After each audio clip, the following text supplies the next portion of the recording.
Alhamdulillah wassalatu wassalam ala Rasulillah Muhammad ibn Abdullah wa ala alihi wa ashabihi wa mawalah amma ba'd.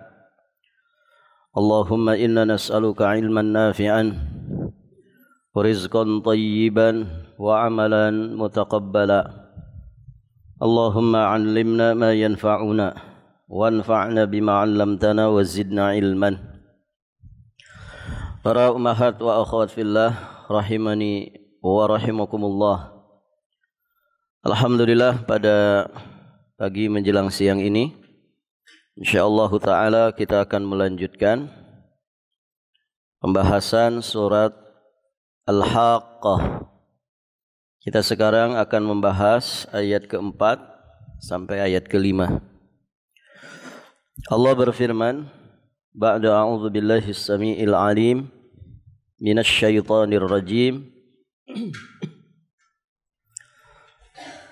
Kadzabat Thamud wa 'adun bil qari'ah. Fa amma Thamud fa uhliku bit taghiyah. Allah berfirman yang artinya kaum Thamud dan kaum 'Ad kadzabat telah mendustakan bil qari'ah hari kiamat. Fa amma Thamud fa uhliku bit taghiyah. Adapun kaum Thamud maka mereka telah dibinasakan dengan kejadian yang luar biasa.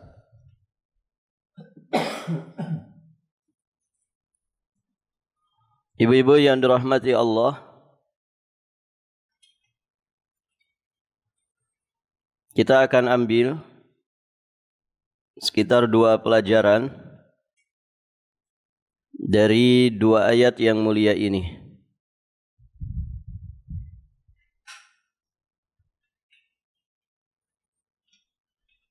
Pelajaran pertama, ibu-ibu yang dirahmati Allah, di dalam Al-Quran kita akan bahas terlebih dahulu tentang siapa ini kaum Thamud yang dinyatakan telah mendustakan Al-Qari'ah. Al-Qari'ah ini nama lain dari nama-nama hari kiamat.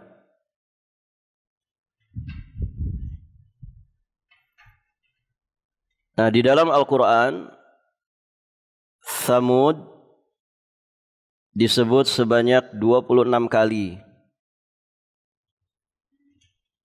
baik dalam bentuk kata yang berdiri sendiri maupun untuk menunjukkan sebuah kaum.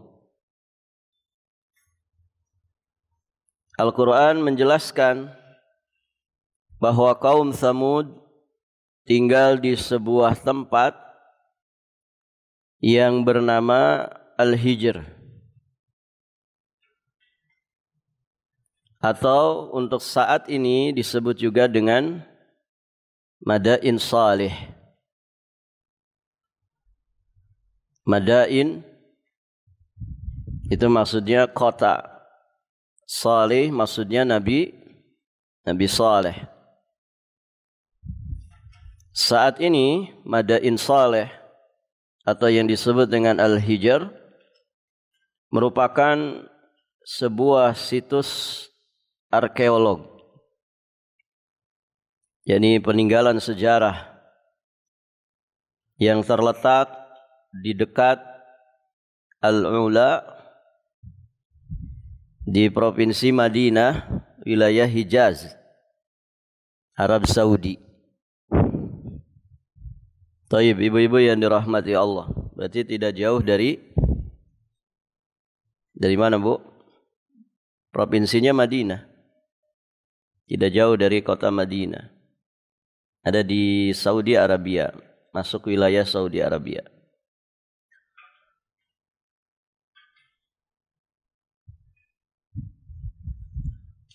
Kalau Jazirah Arab itu kan ada wilayah Hijaz, ada wilayah Najd. Ada Hijaz, ada Najd. Ya, Hijaz itu ya pesisir laut tepi barat. Ada Mekah, ada Jeddah, ya. Kemudian Yanbu', banyak yang deretan semenanjung barat dari negara Arab.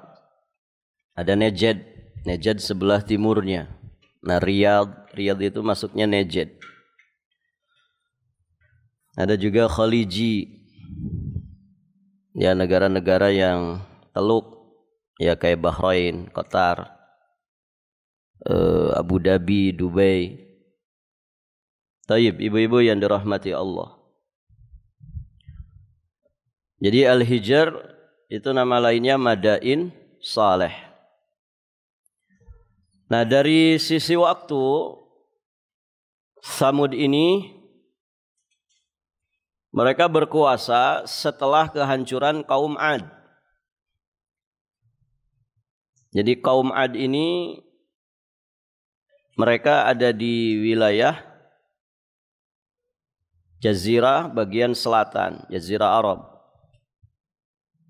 Yakni yang sekarang masuk negeri Yaman.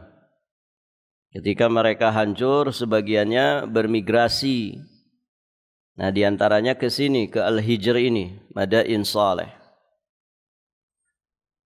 Jadi dari segi waktu mereka itu berkuasa setelah kehancuran kaum Ad.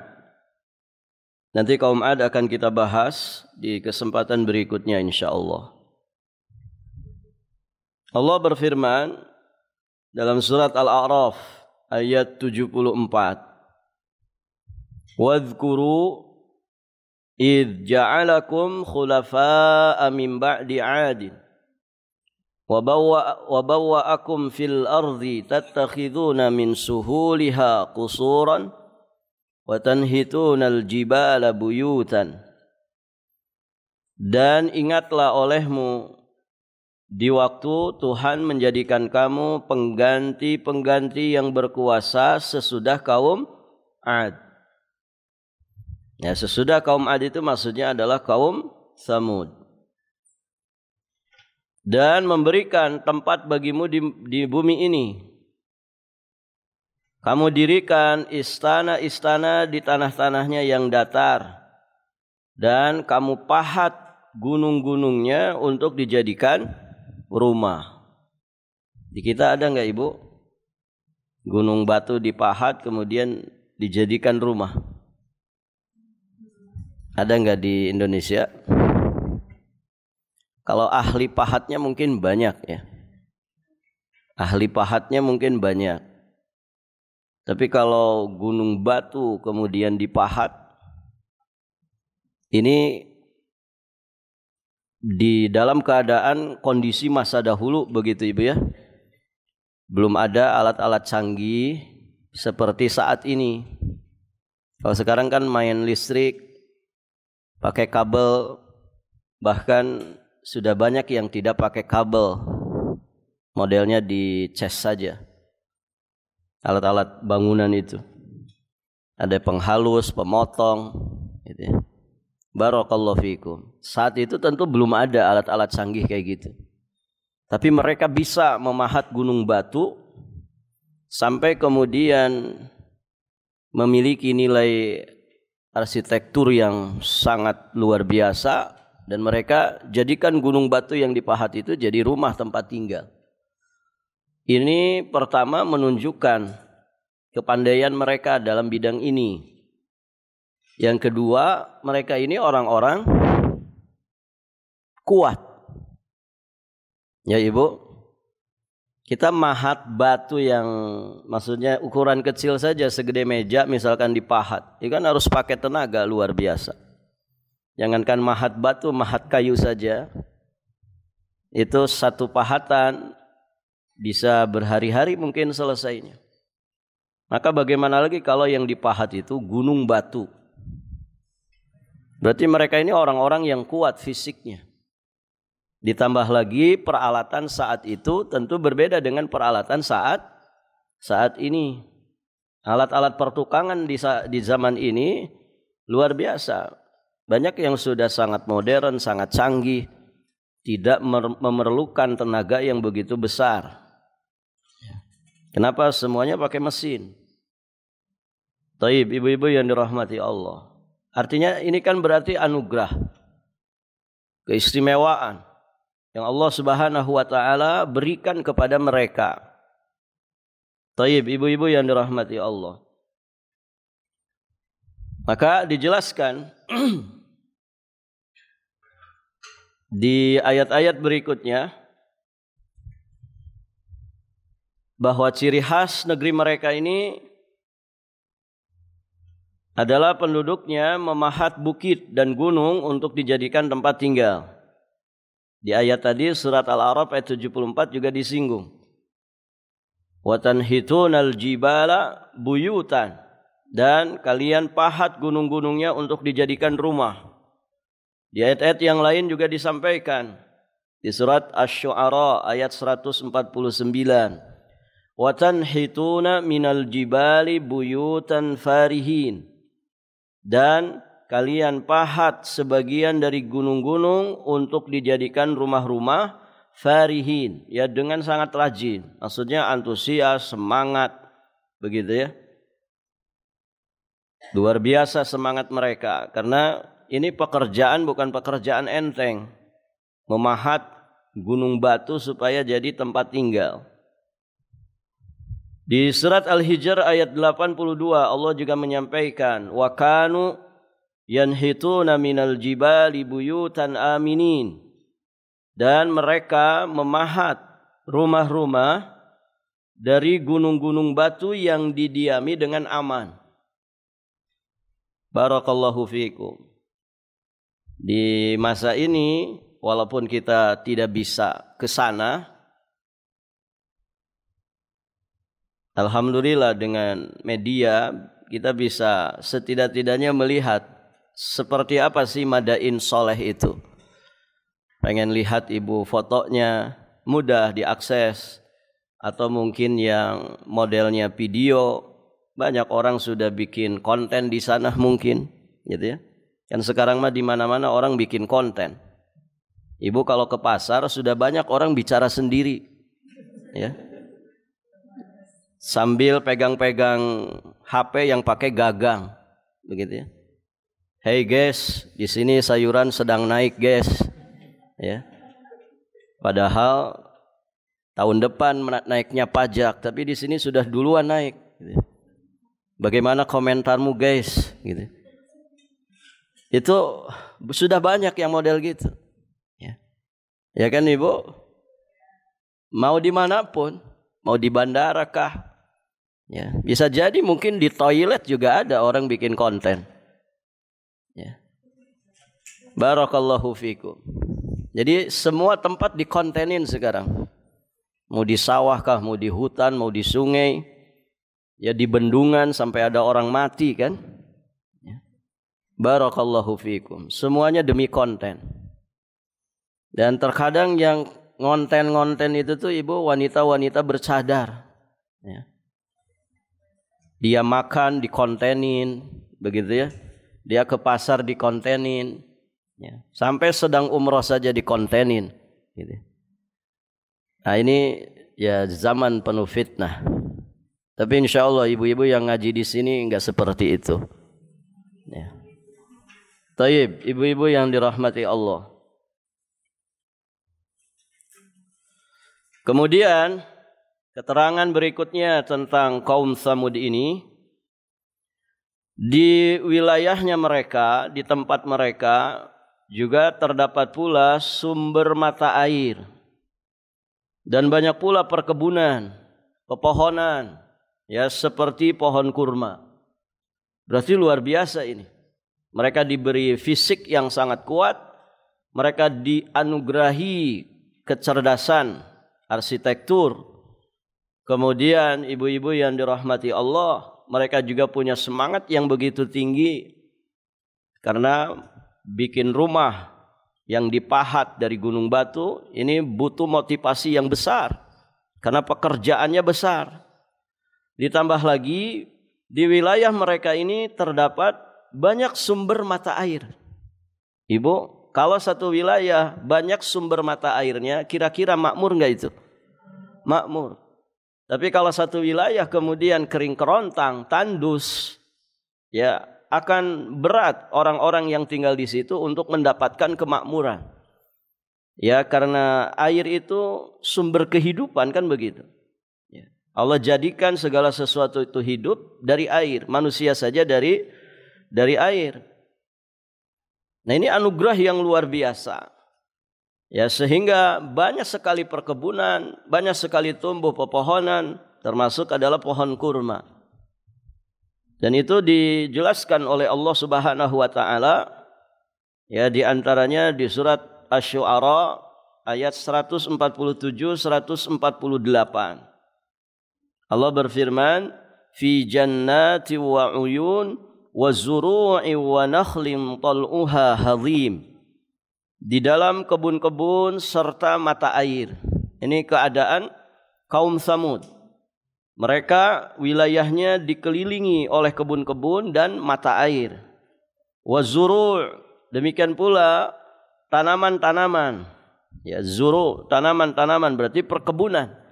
Wa nakhlin, dan pohon-pohon kurma tal'uha hadhim, yang mayangnya itu lembut. Masya Allah. Jadi limpahan kenikmatan Allah itu anugerahkan kepada mereka.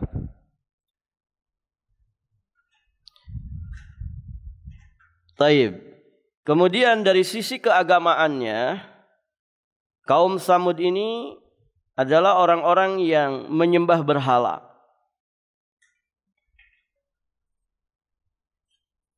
Mereka ini menyembah selain Allah.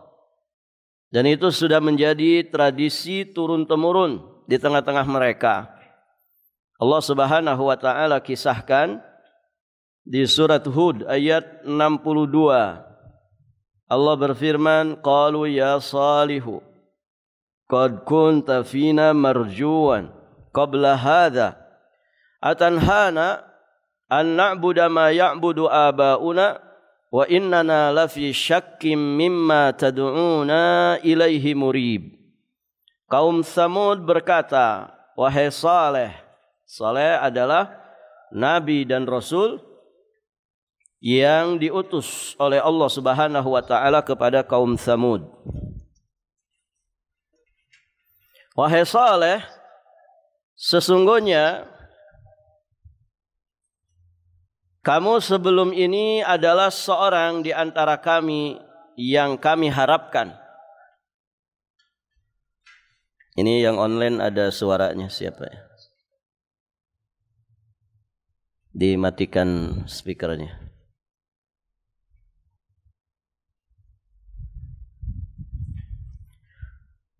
Kaum Tsamud berkata, wahai Saleh, sesungguhnya kamu sebelum ini adalah seorang di antara kami yang kami harapkan. Karena para nabi dan rasul biasanya diutus dari kalangan kaumnya sendiri. Apakah, nah ini pernyataan mereka yang menunjukkan ya bagaimana mereka beragama. Apakah kamu melarang kami untuk menyembah apa yang disembah oleh bapak-bapak kami? Kalimat ini menunjukkan bahwa mereka itu menyembah selain Allah. Kemudian yang kedua, ini juga menunjukkan bahwa dakwahnya para nabi dan rasul itu sama. Dakwatut tauhid. Mengingatkan, mendakwahi masing-masing dari kaumnya supaya tidak menyembah kecuali hanya kepada Allah semata. Dan meninggalkan seluruh peribadatan dan sesembahan selain Allah Subhanahu wa ta'ala. Kemudian mereka sampaikan, wa innana lafi syakkim mimma tad'una ilaihi murib. Dan sesungguhnya kami betul-betul dalam keraguan yang menggelisahkan terhadap agama yang kamu serukan kepada kami. Artinya mereka tidak mau beriman. Karena apa yang didakwahkan, diajarkan oleh Nabi Saleh itu berbeda dengan apa yang secara turun-temurun mereka dapatkan dari nenek moyang mereka, yakni peribadatan kepada selain Allah. Maka dari sini kita juga memahami bahwa Rasul yang diutus untuk berdakwah kepada kaum Tsamud adalah Nabiullah Saleh alaihi salam, yang juga beliau itu adalah saudara sekaum mereka sendiri. Barakallahu fikum. Ini kasih sayang Allah ya kepada umat manusia. Ya, Rasul itu selalu diutus dari kalangan kaum mereka sendiri. Ya, untuk apa? Liyukhatibuhum, ya supaya bisa berbincang dengan mereka, wa yujalisuhum, ya supaya mereka bisa berduduk-duduk dengan kaumnya, wa yas'aluhum, ya wa yatasaalun, ya mereka saling bertanya, ya bisa saling membersamai, memudahkan sampainya dakwah, begitu.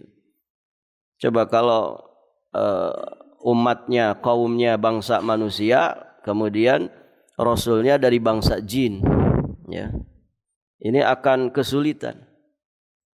Kenapa? Karena manusia tidak bisa ngelihat jin. Nah, Rasulullah dari bangsa manusia,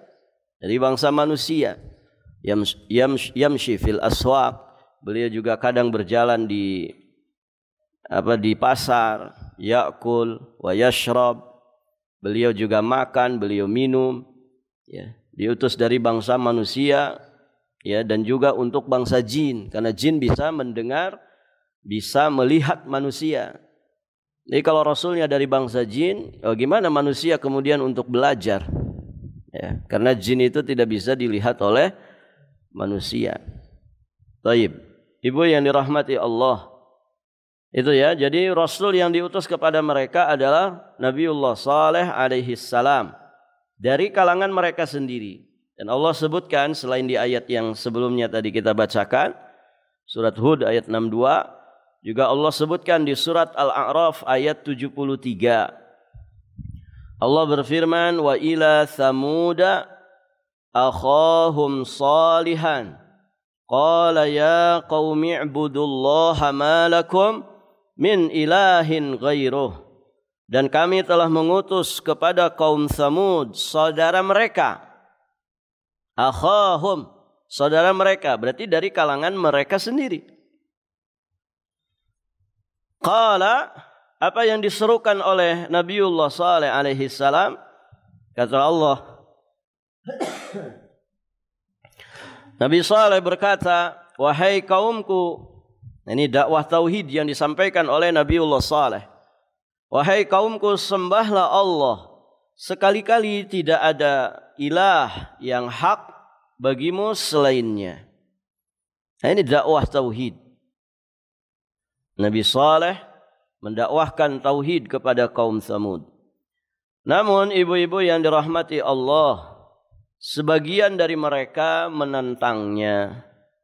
Dan demikianlah ya, Nabi dan Rasul yang diutus itu mesti menjadikan manusia terpecah menjadi dua, kan? Ada yang beriman, ada yang tidak beriman. Ada yang mau tunduk, patuh, taat, ada yang membangkang, menentang, menyelisihi, bahkan memusuhi. Nah, demikian pula apa yang dialami oleh Nabiullah Saleh alaihi salam. Ternyata sebagian dari mereka, yakni kaum Tsamud ini, mereka menentang Nabiullah Saleh alaihi salam, meragukan apa yang didakwahkannya, sehingga akhirnya mereka pun mendapatkan azab. Azab yang diterima kaum Tsamud termaktub dalam beberapa ayat Al-Quran. Ya, di antaranya kesimpulannya ada 3 azab yang diterima oleh kaum Tsamud. Yang pertama, gempa. gempa bumi. Nasallallahu as-salamah. Semoga Allah selamatkan kita dari semua bencana alam. Ibu pernah merasakan gempa? Di mana? Ya? Gempa atau lini? Beda ya, lini. Kalau lini gempa yang kecil itu sedikit. Kadang ada. Ini gempa sungguhan, gempa. Ada yang pernah ngalamin? Ada orang Aceh di sini? Gempa Aceh itu 2000 berapa? 2004. Yang akhirnya ada tsunami itu. Sebelumnya ada juga di Sumatera ya, di Bengkulu kalau tidak salah. Dulu kita pertama dengar gempa bumi itu ya di daerah Bengkulu. Baru kemudian yang sangat dahsyat di Aceh 2004. 2 tahun berselang terjadi lagi di Yogyakarta 2006. Nah, yang gempa di Jogja inilah saya termasuk yang merasakannya. 2006, bulan Mei kalau tidak salah. Ya, antara bulan itu, April atau Mei. Ngeri enggak Ibu? Ngeri. Ya. Bagi yang pernah merasakannya, mengerikan. Alhamdulillah ya, Balikpapan aman-aman saja. Ya. Taib. Ibu yang dirahmati Allah. Jadi ngeri. Itu yang skalanya 5, sekian saja. Bagaimana kalau 7? Bagaimana kalau 10? Begitu kan? Itu yang kita alami dulu, kalau nggak salah 5, sekian saja. Tapi dahsyat sekali. Ya, terlebih sebagian bangunan di Jawa itu kan ada yang modelnya apa ya? Tidak murni semen gitu. Kalau di Jawa ada yang dicampur kapur. Yang aman malah yang rumahnya dari kayu. Itu aman, rata-rata aman. Taib, Ibu yang dirahmati Allah. Jadi gempa bumi itu mengerikan. Nah, mereka kaum Samud itu diazab di dunia dengan gempa bumi. Seperti yang Allah sebutkan di surat Al-A'raf ayat 78. Fa'akhadhathumur rajfah. Fa'akhadhathumur rajfatu fa'asbahu fi darihim jathimin. Karena itu mereka ditimpa gempa, maka jadilah mereka mayit-mayit yang bergelimpangan di tempat tinggal mereka. Itu. Berarti gempa yang sangat dahsyat menyebabkan banyaknya korban yang berjatuhan.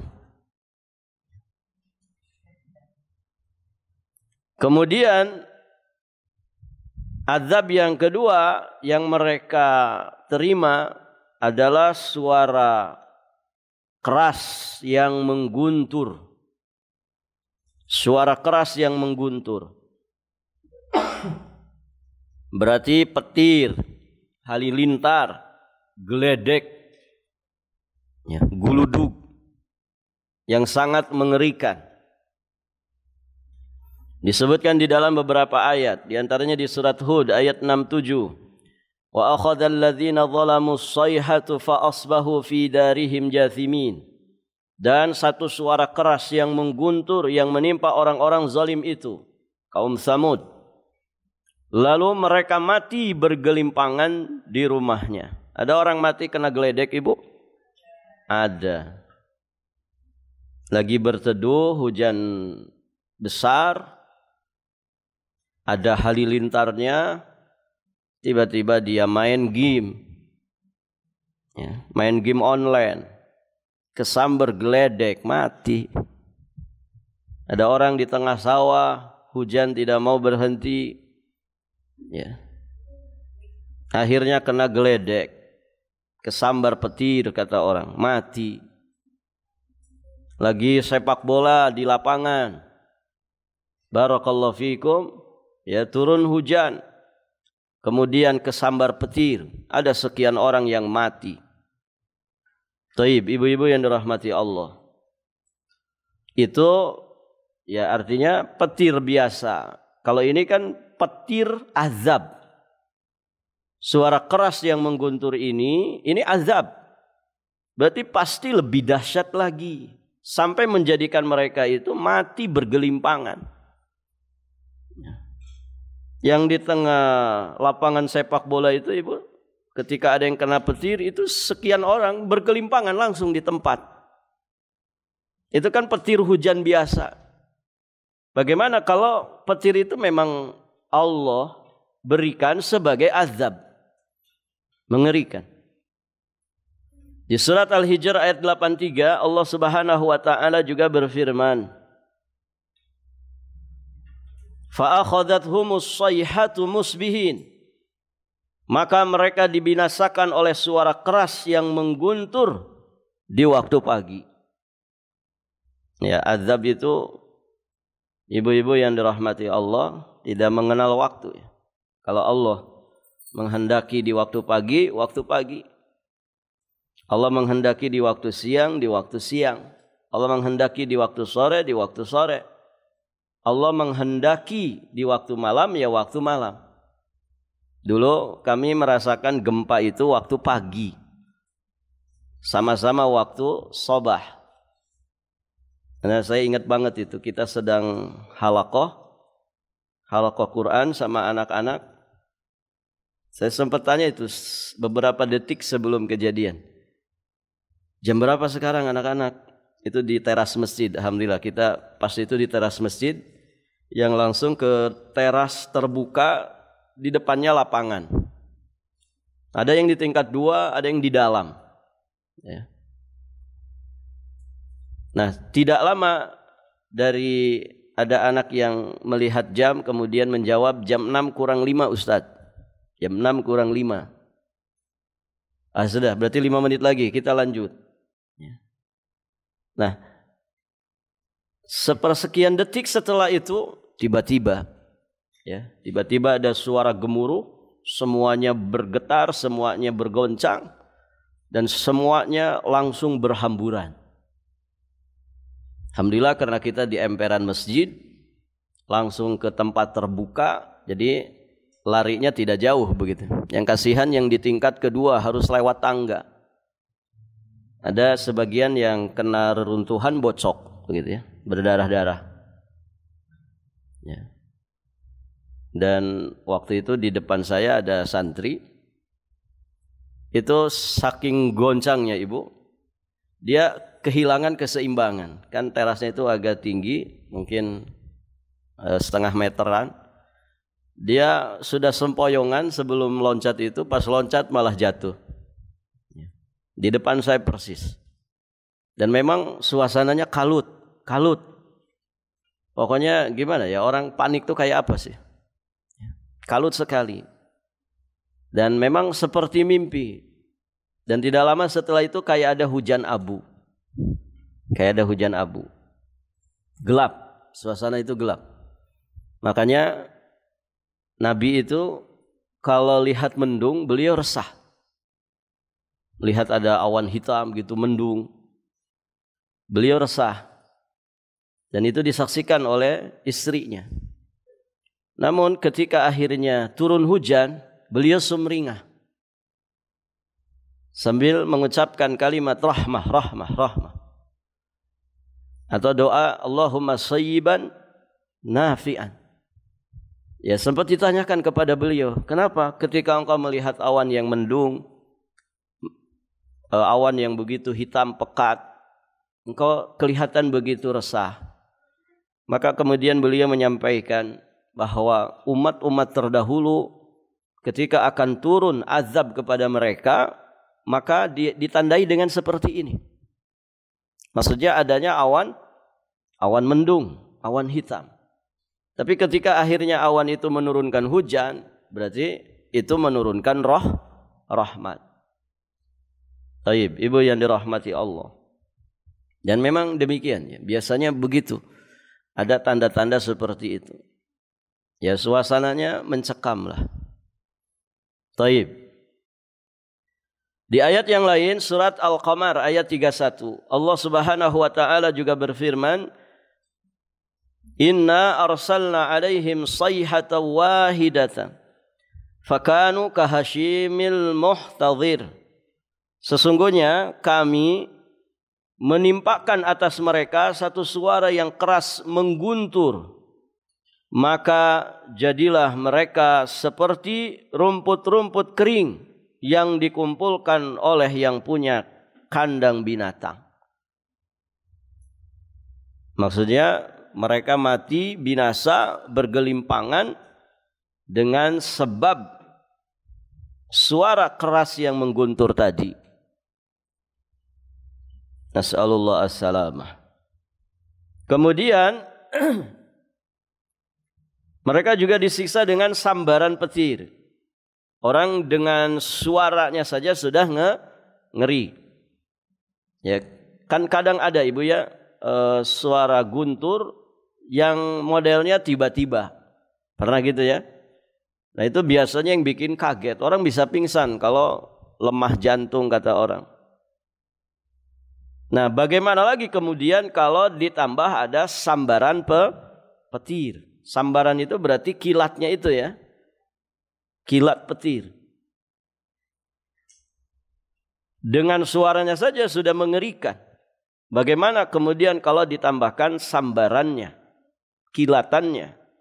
Di surat Fussilat ayat 17 Allah Subhanahu wa taala berfirman, "Wa amma Tsamudu fahadainahum fastahabbul 'ama 'alal huda." Dan adapun kaum Tsamud, maka mereka telah kami beri petunjuk. Fastahabbul 'ama, tetapi mereka itu lebih menyukai kebutaan. Maksudnya kesesatan. Makanya orang tidak dapat hidayah itu istilahnya apa? Awam. Orang awam itu berarti orang yang ama, buta, tidak punya ilmu. Ya, hilang cahaya di hatinya. Walaupun mereka matanya melek. Tapi sejatinya mereka buta mata hati, maka disebut awam. Dan orang awam itu tidak boleh ya membimbing manusia. Bagaimana orang awam membimbing manusia? Wong dia sendiri buta, tidak ngerti jalan. Gitu ya. Ibu mau dibimbing sama orang buta? Celaka kita. Mau dibimbing kemana? Taib.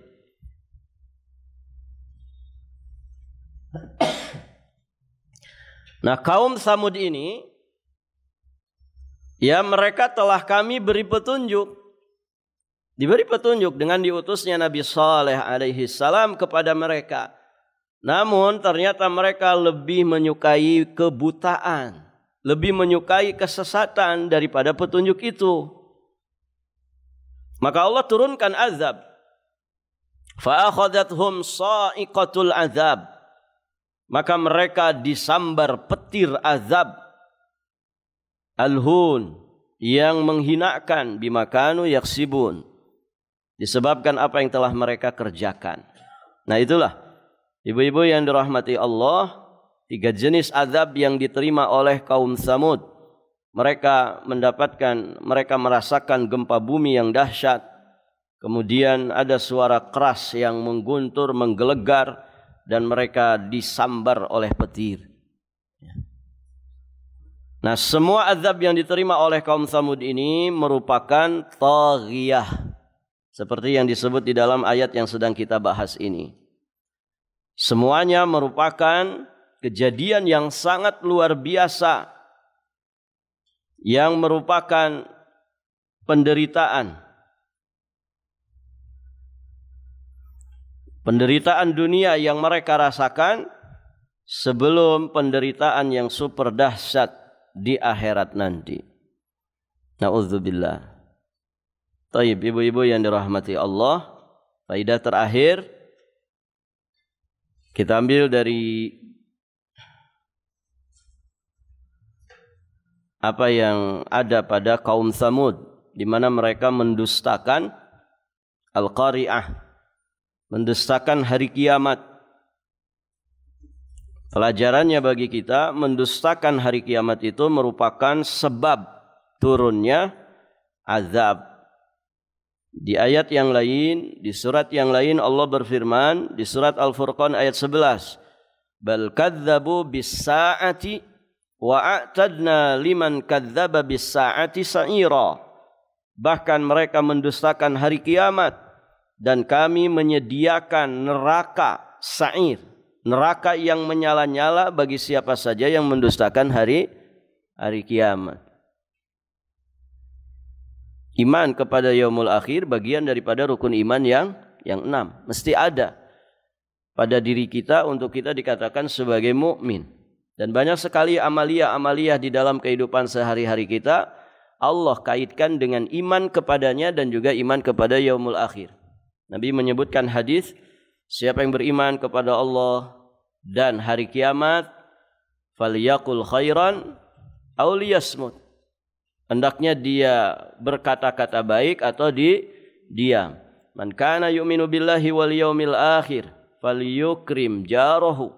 Siapa yang iman kepada Allah dan yaumul akhir, maka hendaklah dia memuliakan jarahu, tetangganya, jirannya. Wa man kana yu'minu billahi wal yaumil akhir, siapa yang beriman kepada Allah dan yaumul akhir, falyukrim dhaifahu, hendaklah dia itu memuliakan tamunya. Memuliakan tamunya. Memuliakan tamu bagaimana, Ibu? Memuliakan tamu ya sesuai dengan urufnya masing-masing. Ya, uruf itu kebiasaan masing-masing daerah. Kalau di Arab, Ibu, ikramud dhuyuf itu luar biasa. Ya. Di Arab ya. Saya mengalami itu dan sudah sangat sering gitu.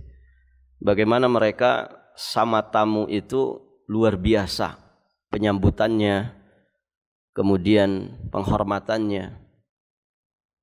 Jadi Ibu, kalau ada tamu itu nyembelih kambing itu beneran. Nyembelih kambing. Jadi disembelihkan kambing. Tamu datang, mereka sembelihkan kambing. Begitu. Bukan ayam lagi, kambing. Ya. Dan mereka kan kalau masak tidak ribet kayak orang kita ya. Ya. Coba Ibu suruh ngurus kambing sendirian di dapur, bisa Bu? Ya. Di sana ibu-ibu aja sendirian. Ya. Kita pernah diketawain anak-anak Baduy ketika Idul Adha karena nyembelih kambing 10 orang turun semua, terjun semua. Diketawain kita. Kaget, kita juga jadi aneh, kenapa mereka ngetawain. Jadi ada orang Baduy lewat sama ibunya sama anak-anaknya. Itu anak-anak kecil tuh ngetawain kita pas Idul Adha itu. Kan di sana yang sudah punya keluarga itu dapat jatah kambing 1. Kambingnya ada ratusan gitu kan. Jadi yang sudah keluarga dapat kambing 1. Akhirnya menerjunkan para jomblo, bujangan-bujangan gitu kan. 10 orang, heboh semua. Kan begitu orang Indonesia ya. Diketawain. Akhirnya kita enggak enak kan diketawain anak kecil. Kita samperin, "Istadhaq." "Kenapa kamu ketawa?" "Lucu kalian itu," katanya. Kambing 1 aja 10 orang gitu kan. Apalagi sapi gitu ya, satu RT mungkin terjun semua. Ya. Loh, emang kenapa? Apa salahnya? Terus dia cerita, ya nyembelih kambing, ngurus kambing itu kerjaan ibu kami di dapur sendirian aja. Dari mulai nyembelih, dari mulai ngulitin, dari mulai masak sampai dihidangkan. Itu ibu kami saja sendirian. Ada ibu yang bisa ngurus kambing sendirian. Nyembelihnya ya. Boro-boro ya. Nyembelih ayam saja enggak berani gitu. Itu luar biasa Ibu. Jadi kalau kita bertamu itu disembelihkan kambing. Kami pernah rombongan 7 atau 8 orang sama syekh kami. Diundang sama Baduy. Jadi datang, sebentar kami mau nyembelih kambing dulu. Ya. kambing muda yang masih ya belum dewasa banget, dagingnya enak tenan gitu. Nah nanti si kepala kambingnya itu disimpan di tengah-tengah nampan pakai nasi gitu. Nah itu yang disodorkan kepada amir tamu. Jadi pimpinan tamu siapa di situ, nah itu yang ada kepalanya disodorkan di hadapannya. Begitu, baru dipersilahkan. Gitu. Ibu pernah nggak nyambut tamu nyembelih kambing? Mohon maaf, kadang air putih saja nggak keluar. Gitu. Barakallahu fikum. Jangan merasa rugi ya. Jangan merasa apa namanya? Jangan merasa merugi, jangan merasa aduh datang tamu itu bikin habis stok makanan. Jangan begitu. Itu ibadah. Ya, Allah nanti yang ganti. Makanya ya di antara penjelasan para ulama, di antara perkara yang tidak termasuk ajalah. Ajalah itu ketergesa-gesaan. Karena ketergesa-gesaan itu kan dari syaitan. Nah ada yang dikecualikan. Salah satu di antaranya adalah it'amud duyuf. Segera memberikan makanan kepada tamu. Apalagi ketika mereka nginap di rumah kita. Nah itu Masya Allah. Memuliakan tamu itu amalan yang mulia. Terkait dengan iman kepada Allah dan yaumul akhir. Jadi tergantung kualitas iman. Taib, ibu-ibu yang dirahmati Allah. Jadi jangan merasa rugi. Ya. Sodorkan ke tamu. Insya Allah Allah yang ganti. Ya. Barakallahu fikum. Ya tamu juga harus tahu diri. Ya. Tamu juga harus tahu diri. Keluarin aja semuanya, keluarin. Di kulkas masih ada nggak? Keluarin lagi. Ya harus tahu diri. Tamu juga harus tahu diri. Karena ada kewajiban tamu, ada kewajiban tuan rumah. Taib. Jadi iman kepada yaumul akhir itu pendorong, ba'is. Dia pendorong untuk kemudian kita bersungguh-sungguh di dalam melaksanakan perintah Allah yang wajib ataukah yang sunnah. Dan dia juga merupakan pendorong kuat untuk kita itu bisa meninggalkan yang haram-haram. Perkara-perkara yang dilarang. Di antara kuncinya iman kepada yaumul akhir. Jadi semakin kuat iman kita kepada yaumul akhir, semakin meningkat pula ketakwaan kita kepada Allah Subhanahu wa ta'ala. Makanya Allah ancamkan neraka sa'ir bagi mereka yang tidak beriman kepada yaumul akhir atau mendustakan as-sa'ah. Di ayat yang lainnya surat Al-Ankabut ayat 23 Allah berfirman, "Walladzina kafaru biayatillahi wa liqa'ih ulaika ya'isu ulaika ya'isu mir rahmati wa ulaika lahum adzabun alim." Dan orang-orang yang kafir kepada ayat-ayat Allah dan juga terhadap liqa dengan Allah, perjumpaan, pertemuan dengan Allah. Di mana manusia berjumpa dengan Allah? Di kehidupan akhirat. Jadi orang yang kufur kepada ayat-ayat Allah, orang yang kufur kepada kehidupan akhirat, perjumpaan dengan Allah, maka kata Allah, mereka putus asa dari rahmatku. Putus asa dari rahmatku. Ibu, orang itu putus asa, itu menyenangkan atau menyedihkan? Menyedihkan.